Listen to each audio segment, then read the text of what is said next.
எல்லாருக்கும் வணக்கம் மக்களே! எல்லாரும் எப்படி இருக்கீங்க? எல்லாரும் நல்லா இருப்பீங்கன்னு நம்புறேன். நான் உங்களில் ஒருவன் பேசுறேன். நாம இந்த காணொளியில என்ன பார்த்துக்கிட்டு இருக்கோம் அப்படின்னு பார்த்தீங்க அப்படின்னா, 2026 சட்டப்பேரவை தேர்தல் தமிழ்நாட்டுல நடக்கப் போற காரணத்தினால, எந்தெந்த கட்சிகள் எப்படியெல்லாம் வாக்கு சதவீதங்கள் வாங்கப் போறாங்க, எப்படியெல்லாம் வாக்கு சதவீதங்கள் வாங்கியிருக்காங்க, வெற்றி தோல்விகள் எப்படி இருந்திருக்கு, அவங்களுக்கு அந்த தொகுதியில என்ன பலம் இருக்கு அப்படிங்கிறத நம்ம பார்த்துக்கிட்டு இருக்கோம்.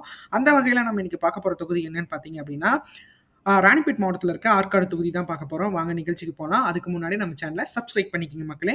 ஆற்காடு தொகுதிய பொறுத்தளவுக்கு பார்த்தீங்க அப்படின்னா, 16 முறை இந்த இடத்துல எலக்ஷன் நடந்திருக்கு. இந்த 16 முறை எலக்ஷன்கள்ல திமுக தான் அதிக முறை வெற்றி பெற்றிருக்காங்க. திமுக பார்த்தீங்க அப்படின்னா 1962, 1967, 1971, 1989, 1996, 2016, 2021ங்கிற வாக்குல இந்த இடத்துல வெற்றி பெற்றிருக்காங்க.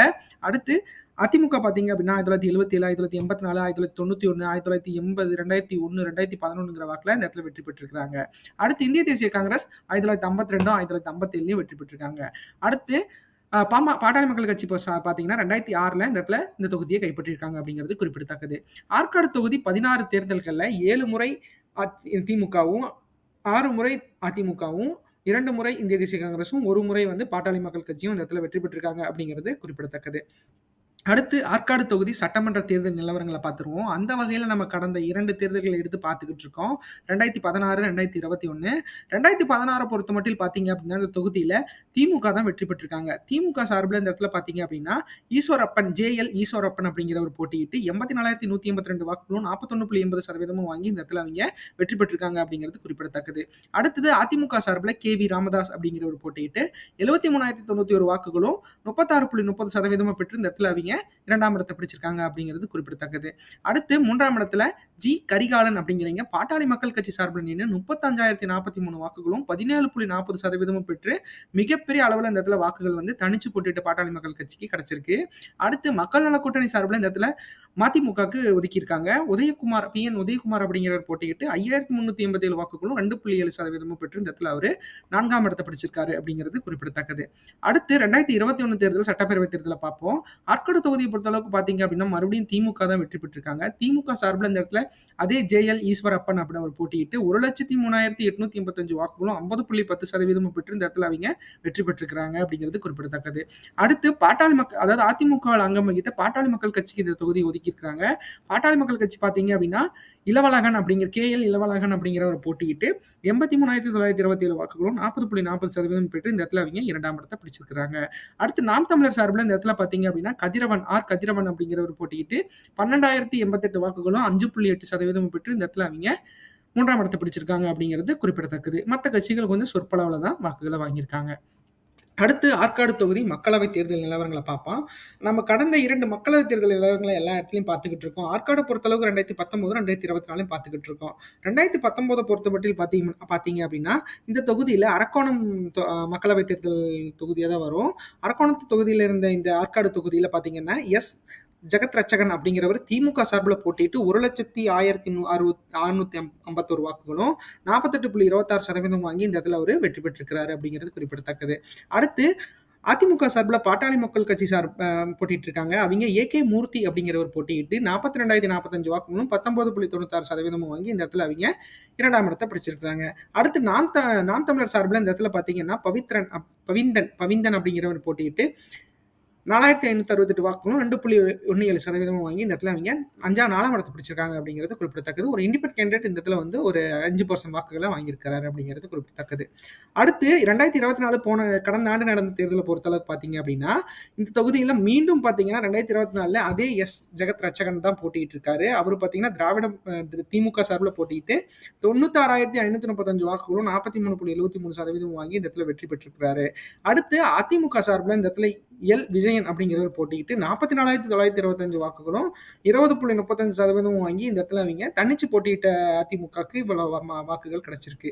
அடுத்து என்டிஏ சார்பில் இந்த இடத்துல பாஜக கூட்டணியில் இருந்த பாட்டாளி மக்கள் கட்சி கே. பாலு அப்படிங்கிறவர் போட்டிட்டு 32,803 வாக்குகளும் 14.86% வாங்கி இந்த இடத்துல அவங்க 3ஆம் இடத்தை பிடிச்சிருக்காங்க அப்படிங்கிறது குறிப்பிடத்தக்கது.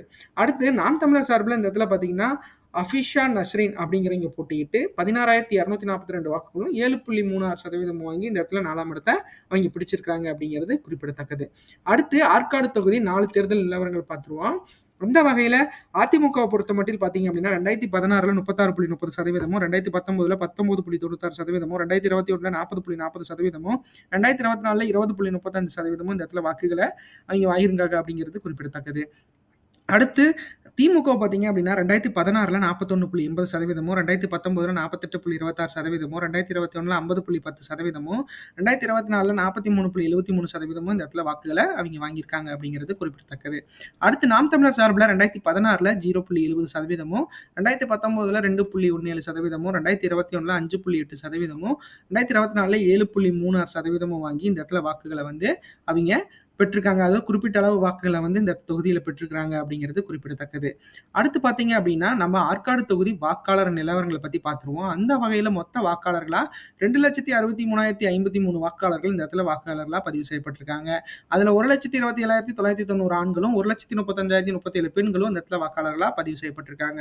3ஆம் பாலினத்தவர் ஒரு 26 பேர் இந்த இடத்துல வாக்காளர்களா பதிவு செய்யப்பட்டிருக்காங்க அப்படிங்கிறது குறிப்பிடத்தக்கது. அடுத்து நம்ம ஏஜ் வைஸ் கேட்டகரின்னு பார்க்குறப்போ 18 வயசுலேருந்து 34 வயசு வரைக்கும் இருக்கீங்க பார்த்தீங்க அப்படின்னா 43,266 ஆண்களும் 45,643 பெண்களும் இந்த இடத்துல யங்ஸ்டர்ஸா இருக்கிறத நம்மளால பார்க்க முடியுது. அடுத்து 35 வயசுலேருந்து 54 வயசு வரைக்கும் இருக்கீங்க பார்த்தீங்க அப்படின்னா 54,780 ஆண்களும் 57,796 பெண்களும் இந்த இடத்துல வாக்காளர்களா பதிவு செய்யப்பட்டிருக்காங்க அப்படிங்கிறது குறிப்பிடத்தக்கது. அடுத்து 54 வயசுலேருந்து 65 வயசுக்கு மேல இருக்கீங்க பார்த்தீங்க அப்படின்னா 29,950 ஆண்களும் 31,599 பெண்களும் இந்த இடத்துல வாக்காளர்களா பதிவு செய்யப்பட்டிருக்காங்க அப்படிங்கிறது குறிப்பிடத்தக்கது. ஆக மொத்தத்தில் இந்த இடத்துல வந்து யங்ஸ்டர்ஸோட பலம் வந்து அதிகமாக இருக்கிறத நம்மளால பார்க்க முடியுது. அடுத்து ஆற்காடு தொகுதி வாக்குப்பதிவு சதவீதங்கள் கடந்த 8 தேர்தல்களில் எப்படி இருந்துச்சு அப்படிங்கிறத நம்ம பார்த்துருவோம். அந்த வகையில் 1989ல 75.10%, 1991ல 72.70%, 1996ல 73.40%, 2001ல 69.20%, 2006ல 77%, 2011ல 83.20%, 2016ல 82.50%, 2021ல 82.60% இந்த இடத்துல வாக்குகள் பதிவாயிருக்கு அப்படிங்கிறது குறிப்பிடத்தக்கது. ஆக மொத்தத்தில் இங்க இருக்கிற வாக்காளர்கள் பார்த்தீங்க அப்படின்னா ஒரு 80% வாக்காளர்கள் வந்து இந்த இடத்துல வாக்குகளை செலுத்த மிகப்பெரிய அளவில் இல்லைங்க இருக்காங்க. அந்த வகையில் பார்க்குறப்ப 2026 தேர்தல் வாக்குப்பதிவு எதிர்பார்ப்பு சதவீதத்தை பொறுத்தளவுக்கு 82.77% வாக்குகள் வாங்குறதுக்கு வாய்ப்புகள் அதிகமாக இருக்குது இந்த தொகுதியை பொறுத்தளவுக்கு. ஸோ அது எப்படி நடக்க போகுது, என்ன பண்ண போகிறாங்க அப்படிங்கிறத நம்ம பொறுத்திருந்து பார்க்கலாம். இந்த மக்கள் கண்டிப்பாக 100% வாக்குகளை பண்ணணும் அப்படிங்கிறது தான் இந்த காணொலியுடைய முக்கிய நோக்கம். கண்டிப்பாக நீங்கள் அதை பண்ணுவீங்கன்னு நம்புற மக்களே. அடுத்து முக்கியமாக பார்க்க போனோம் அப்படின்னா ஆற்காடு தொகுதி வாக்கு எதிர்பார்ப்பு 2026 எப்படி இருக்குன்னு பார்த்துடலாம். ஆற்காடு தொகுதியை பொறுத்தளவுக்கு பார்த்தீங்க அப்படின்னா இந்த தொகுதியில் எப்பயுமே திமுகவுக்கு பலம் அதிகமாக இருக்கிறத நம்ம கடந்த தேர்தலில் பார்த்துக்கிட்டு இருக்கோம். அந்த வகையில் இந்த தடவையும் அவங்க தக்க வைக்கிறதுக்கு வாய்ப்புகள் அதிகமாக இருக்குது. ஏன்னா ஆற்காடு பொறுத்தளவுக்கு பார்த்தீங்க அப்படின்னா திமுகவோட கோட்டைன்னு நம்ம கருதலாம். ஏன்னா இந்த இடத்துல நிறைய ஆளுமைகள் இல்லைனாலும் இந்த தொகுதி பார்த்தீங்கன்னா திமுகவுக்கே குத்தகை விட்ட மாதிரி இருக்காங்க. அந்த வகையில் இந்த 2026 தேர்தலில் வாக்கு எதிர்பார்ப்பு ஆற்காடு தொகுதியை பொறுத்தளவுக்கு திமுக கையில் 39.75%, 86,538 வாக்குகளுக்கு மேலே பெறுவதற்கு வாய்ப்பு இருக்கிறத நம்மளால பார்க்க முடியும். ஸோ ஆக மொத்தத்தில் பார்த்தீங்க அப்படின்னா அவங்க வெற்றி பெறுவதற்கு வாய்ப்புகள் இந்த இடத்துல அதிகமாக இருக்கிறத நம்மளால மறுக்க முடியாத உண்மையாக இருக்குது. ஸோ அந்த வகையில் திமுக கட்சி பார்த்தீங்க அப்படின்னா ஆற்காடை பொறுத்தளவுக்கு, ஏன்னா ஆற்காடு வட்டமாக இருக்கிறப்பயே அவங்க வந்து கொஞ்சம் ஸ்டேபிளாக இருந்திருக்காங்க. ஏன்னா அவங்கலாம் பார்த்தீங்கன்னா 1962, 67 எல்லாம் ஜெயிச்சிருக்காங்க. 71ல் அந்த எம்ஜிஆர் வருகைக்கு பின்னும் அந்த இடத்துல அவங்க ஜெயிச்சிருக்காங்க. அப்படிங்கிறப்போ நம்மளுக்கு இது வந்து கொஞ்சம் எப்படி சொல்றது, நம்மளுக்கு இந்த தொகுதி திமுகவுக்கு கொஞ்சம் குத்தகைக்கு விட்ட மாதிரி தான் இருக்கு. அடுத்து அதிமுக பொறுத்த மட்டும் பார்த்தீங்க அப்படின்னா 37.49%, 81,625 வாக்குகளும் மேலே பெறுவதற்கு வாய்ப்புகள் அதிகமாக இருக்கு. இந்த தொகுதியில் பாமகவோட சேர்ற அதிமுகவுக்கு வந்து வாக்குகள் வந்து மிகப்பெரிய அளவில் குறையறதுக்கு, ஏன்னா கடந்த தேர்தல்களை நம்ம பார்த்தோம், எப்படி பார்த்தாலும் எங்களுக்கு குறைகிறது. ஏன்னா 2024 தேர்தலையும் அந்த அளவுக்கு வந்து சோபிக்கல. அப்படிங்கிறப்ப பாமகக்கு இந்த இடத்துல வந்து ஒரு 18-20% வாக்கு சதவீதங்கள் இருந்தாலும் என்னமோ அதிமுக காரங்களே வந்து இந்த இடத்துல வந்து அந்த கூட்டணியோட சேர்ந்தா வாக்குகளை செலுத்தாம போறாங்க. ஸோ அதெல்லாம் பார்த்தீங்க அப்படின்னா அது திமுகவுக்கு அது சாதகமாக போயிருது. பாமக இவங்களோட சேர்ந்தாங்க அப்படின்னா அது திமுகவுக்கு எந்த ஒரு வகையில் சாதகமாக போறதை நம்மளால கண்கூடா பார்க்க முடியுது. ஆக மொத்தத்தில் அதிமுக இந்த தொகுதியில் ஒரு 37.49% வாக்குகள் பெறுவதற்கு வாய்ப்புகள் அதிகமாக இருக்கு. அந்த கழக நிர்வாகிகளை பொறுத்து தான் இது வெற்றி பெறுவாங்களா இல்லை எப்படி வந்து வாக்குகளை வந்து அவங்க பெற போறாங்க அப்படிங்கிறத நம்ம பொறுத்திருந்து பார்க்கலாம். அடுத்து நாம் தமிழரை பொறுத்தமட்டில் பார்த்தீங்க அப்படின்னா, இந்த தொகுதியில அவிங்க கணிசமான வாக்குகள் தான் எப்பயும் வாங்கியிருக்காங்க. இந்த கடந்த 4 தேர்தல்கள்லயும் அவிங்கள ஒப்பிடுறப்ப மத்த தொகுதிகள விட இந்த தொகுதியில ஒரு கணிசமான வாக்குகள மட்டும் இவங்க பெற்றுட்டு வராங்க. அந்த வகையில 2026 எதிர்பார்ப்பு பார்த்தீங்க அப்படின்னா, வாக்குகள் எதிர்பார்ப்பு 7.71% 16,795 வாக்குகளுக்கு மேல பெறுவதற்கு வாய்ப்புகள் அதிகமா இருக்கிறத நம்மளால பார்க்க முடியும்.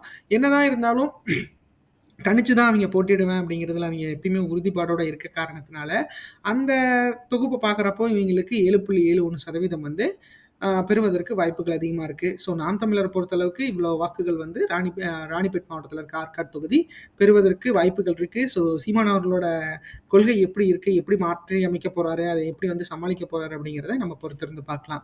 அடுத்து பார்த்தீங்கன்னா, ஆற்காடு தொகுதியில முக்கியமா தமிழகத்துக்கு புது வரவா வந்திருக்க தமிழக வெற்றி கழகத்த விஜய் அவர்களின் தலைமையிலான தொடங்கிய தமிழக வெற்றி கழகத்தோட பார்ட்டிசிபேட் எப்படி இருக்குன்னு பார்த்தலாம். அந்த வகையில இந்த தொகுதியில தனிச்சு போட்டியிடறப்ப தமிழக வெற்றி கழகத்துக்கு 14.28% வாக்குகள் வாங்குறதுக்கு வாய்ப்புகள் அதிகமா இருக்கு. 31,087 வாக்குகளுக்கு மேல பெறுவதற்கு வாய்ப்புகள் அதிகமா இருக்கிறத நம்மளால பார்க்க முடியும்.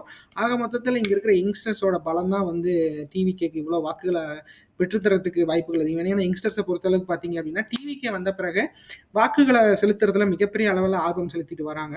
ஸோ அந்த வகையில இது வந்து அதாவது அதிமுக, திமுகவுக்கு தாண்டி டிவிகேக்கு ஒரு பலம் இருக்கிறது நம்மளால மறுக்க முடியாத உண்மையா இருக்கு. ஸோ தனிச்சு போட்டியிடுற தமிழக வெற்றி கழகத்துக்கு 14.28% வாக்குகள் வந்து பெறுவதற்கு இந்த தொகுதியில வாய்ப்பு இருக்கிறத நம்மளால மறுக்க முடியாத உண்மையா இருக்கு. அடுத்து 2026 தமிழ்நாடு தேர்தல் கூட்டணி எதிர்பார்ப்பு எப்படி இருந்தா இந்த வாக்குகள் கிடைக்கும் அப்படிங்கிறத நம்ம பார்த்துடலாம். அந்த வகையில பார்த்தீங்க அப்படின்னா, இந்த தொகுதியில அதிமுக கூட்டணி பார்க்கலாம். அதிமுக கூட்டணி பொறுத்தளவுக்கு பார்த்தீங்க அப்படின்னா, இப்போ பாஜக, பாமக, தேமுதிக, தமிழ் மாநில காங்கிரஸ் எல்லாம் இணைஞ்சாங்க அப்படின்னா, இந்த வாக்குகள் வந்து இந்த சதவீதங்கள் கிடைக்கிறதுக்கு வாய்ப்புகள் அதிகமா இருக்கு. ஏனடா பார்த்தீங்க அப்படின்னா, சில சில கட்சிகள் வந்து இபிஎஸ் அவர்கள் வந்து தெரிவிச்சிட்டு இருக்காரு.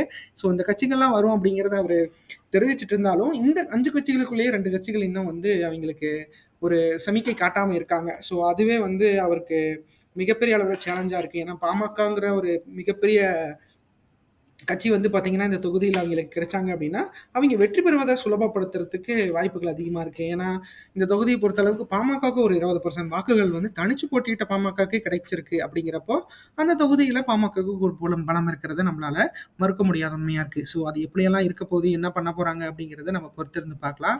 அதிமுக கூட்டணி பொறுத்தளவுக்கு பார்த்தீங்கன்னா, இப்ப பாஜகவும், தமிழ் மாநில காங்கிரஸ், அதிமுக அவிங்கலாம் வந்து அவிங்க வந்து கூட்டணிய வந்து கன்ஃபார்ம் பண்ணியிருக்காங்க. பாமகவும், தேமுதிகவும் மட்டும் ஜனவரில சொல்றதா இருக்காங்க. ஸோ ஜனவரிக்கு அப்புறம் மிகப்பெரிய அளவுல இந்த ஏன்னா ஜனவரிக்கு அப்புறம் தேர்தல் கூட்டணி எதிர்பார்ப்புங்கிறது அது வந்து ஒரு நிறைவ பெற்றும். ஸோ அதுக்கப்புறம் ஒரு சேஞ்சஸ் இருக்கும். அத ஒரு நானு எல்லா எல்லா மாவட்டத்துக்கும் ஒண்ணா போடலாம் அப்படிங்கிற மாரி நான் யோசிச்சுட்டு இருக்கேன். பட் ஆனா இதுல வந்து இவ்வளோ வாக்குகள் வந்து இருக்கிறதுக்கு வாய்ப்புகள் அதிகமா இருக்கு.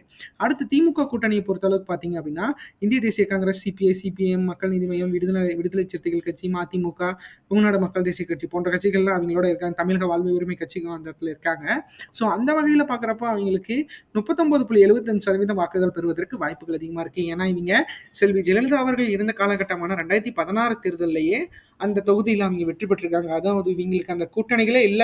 அதாவது கூட்டணி கட்சிகள் இல்லாம வெறும் இந்திய தேசிய காங்கிரஸும் திமுகவுமே இருந்து அந்த தொகுதியை அங்க பிடிச்சிருக்காங்க அப்படிங்கிறது குறிப்பிடத்தக்கது. ஸோ அந்த வகையில இந்த தேர்தல்ல மிகப்பெரிய அளவில் ஸ்ட்ராங்கா இருக்காங்க ஆற்காடு தொகுதி பொறுத்தளவுக்கு திமுக. ஸோ அதெல்லாம் எப்படி மீறி வெற்றி பெற போறாங்க அப்படிங்கறத நம்ம பார்க்கலாம். ஏன்னா அதிமுகவோட ஆதரவாளர்கள் வந்து கொஞ்சம் அதிகமா கூடிட்டே இருக்கு இப்போ இந்த காலகட்டத்துல. ஸோ அதையெல்லாம் எப்படி வந்து திமுக அங்க பண்ண போறாங்க? திமுக அதை எப்படி வந்து ஆம், தாண்டி வெற்றி பெற போறாங்க அப்படிங்கிறத நம்ம பொறுத்திருந்து பார்க்கலாம். ஏன்னா எல்லாமே வந்து ஒரு யூகத்தின் அடிப்படையில எல்லாமே சொல்ல முடியாது. ஸோ அது எப்படி நடக்க போகுது? என்ன பண்ண போறாங்க? அப்படிங்கிறத நம்ம பொறுத்திருந்து பார்க்கலாம் மக்களே. அடுத்து நம்மளுக்கு நாம் தமிழரை பொறுத்தளவுக்கு பார்த்தீங்க அப்படின்னா 7.71% வந்து தனிச்சு போட்டியிடுற நாம் தமிழருக்கு கிடைக்க வாய்ப்புகள் இருக்கு. ஏன்னா அவங்க வந்து இப்போ வரைக்கும் கூட்டணி கட்சிகளை பற்றி எங்கேயுமே விவாதிக்கல. அவங்க கூட்டணி கட்சிகளை பற்றி அவங்க எங்கேயுமே சொல்லாத காரணத்தினால அவங்களுக்கு தனிச்சு தான் போட்டிடுவாங்க. அந்த தனிச்சு போட்டுவிட்டு இவ்வளோ வாக்குகள் வாங்குவாங்க அப்படிங்கிறத நம்ம அறிவு பண்ணியிருக்கோம். ஸோ அந்த வகையில் பார்க்குறப்ப 7.71% வாங்குறதுக்கு வாய்ப்புகள் அதிகமாக இருக்கு. ஏன்னா இந்த தொகுதியை பொறுத்தளவுக்கு திமுக வந்து மிகப்பெரிய அளவில் ஒரு வல்லமை மிக்க கட்சி அந்த தொகுதியில் இருக்க காரணத்தினால அவங்களுக்கு வந்து இந்த ஒரு அதாவது அவங்க திமுகவோட சேருவாங்க அப்படிங்கிறது கண்டிப்பா நடக்காத உண்மையா இருந்தாலும், நடந்தா கொஞ்சம் நாம் தமிழருக்கும், திமுகவுக்குமே மிகப்பெரிய அளவுல ஸ்ட்ராங் இருக்கும். இருக்கும். பட் ஆனால் அதில் சீமான் அவர்கள் வந்து நான் தனிச்சு தான் போட்டியிடுவேன் அப்படிங்கிறத எல்லா பக்கம் தெரிவிச்சிட்டாரு. ஸோ அது வாய்ப்புகள் கம்மி, இல்லை எதிர்பார்ப்பு, அதனால தான் நான் எதிர்பார்ப்பில் வந்து இருக்கலாம் அப்படின்னு கூட நான் போடல. ஸோ இப்போ இருக்கிற அந்த ஒரு டாக்ஸை வச்சு இதை நான் போட்டிருக்கேன். ஸோ அந்த வகையில் நாம் தமிழர் கட்சிக்கு 7.71% வந்து தனிச்சு போட்டியிடுற நாம் தமிழருக்கு கிடைக்க வாய்ப்புகள் அதிகமாக இருக்குது. அடுத்து தமிழக வெற்றி கழகத்தை பார்ப்போம். தமிழக வெற்றி கழகத்தை பொறுத்தளவுக்கு பார்த்தீங்க அப்படின்னா, அவங்க இப்போ சில பல பிரச்சனைகளை தாண்டி இப்போ தான் கொஞ்சம் ஸ்டேபிளாக வந்திருக்கிறாங்க. ஸோ அவங்களும் இப்போ கூட்டணி பற்றி அவங்க எங்கேயுமே விவாதிக்கல. ஸோ கூட்டணியில் அது எதிர்பார்ப்புங்கிறது அது நடக்குமா நடக்காதாங்கிறத கூட 2 அர்த்தம் தான் இருக்கு. ஸோ அந்த வகையில பார்க்குறப்போ, இது எப்படியெல்லாம் இருக்க போகுது, என்ன பண்ண போறாங்க அப்படிங்கிறத நம்ம பொறுத்திருந்து பார்க்கலாம். தனிச்சு போட்டியிடுற நாம் தமிழருக்கு சாரி தமிழக வெற்றி கழகத்தை பொறுத்தளவுக்கு பார்த்தீங்கன்னா 14.28% வந்து வாக்குகள் வாங்குறதுக்கு அதிகமாக இருக்கு. இதுவே வந்து அவங்க திமுகவோட சேர்றதுக்கு வாய்ப்புகள் வந்து ஒரு மிக மிக மிக குறைவா இருந்தாலும், அதிமுகவோட சேர்ந்தாங்க அப்படின்னா மிகப்பெரிய அளவில் வெற்றிகள் வந்து ஆற்காடு தொகுதியில் பெறுவதற்கு அதிமுக கூட்டணிக்கு வாய்ப்பு இருக்கு. ஏன்னா அப்போ வந்து டிவிகே உள்ள வந்துச்சு அப்படின்னா அதிமுகவோட ரிசல்ட் இந்த ரிசல்ட் எல்லாமே தலைகீழா மாறுறதுக்கு மிகப்பெரிய அளவில் வாய்ப்பு இருக்கு. ஏன்னா அதுக்கு வந்து விஜய் அவர்களோட விஜய் அவர்களோட அந்த ஒப்புதல் வேணும். ஸோ அது என்ன நினைக்கிறாரு விஜய் அவர்கள், என்ன நினைச்சிட்டு இருக்காரு அப்படிங்கிறது நம்மளுக்கு தெரியல. ஸோ அதெல்லாம் வச்சு பார்க்குறப்போ இந்த தொகுதியில் 14.28% வாக்குகள் வந்து தனிச்சு போட்டியிடுற நாம் தமிழக வெற்றி கழகத்துக்கு கிடைக்க வாய்ப்புகள் அதிகமாக இருக்குது. இந்த காணொலி உங்களுக்கு ரொம்ப பிடிச்சிருக்குன்னு நினைக்கிற மக்களே கண்டிப்பாக நம்ம சேனலை சப்ஸ்கிரைப் பண்ணிக்கங்க, லைக் பண்ணுங்கள், ஷேர் பண்ணுங்கள், கமெண்ட் பண்ணுங்கள். நம்மளுக்கு ஒவ்வொரு நாளும் ஒவ்வொரு தொகுதிங்கிற ஒரு கோட்பாட்டில் போயிட்டுருக்கோம். அது இப்போ வந்து நம்மளுக்கு 70வது நாள் 80வது நாள் போயிட்டுருக்கு, 85வது நாள் நினைக்கிறேன்.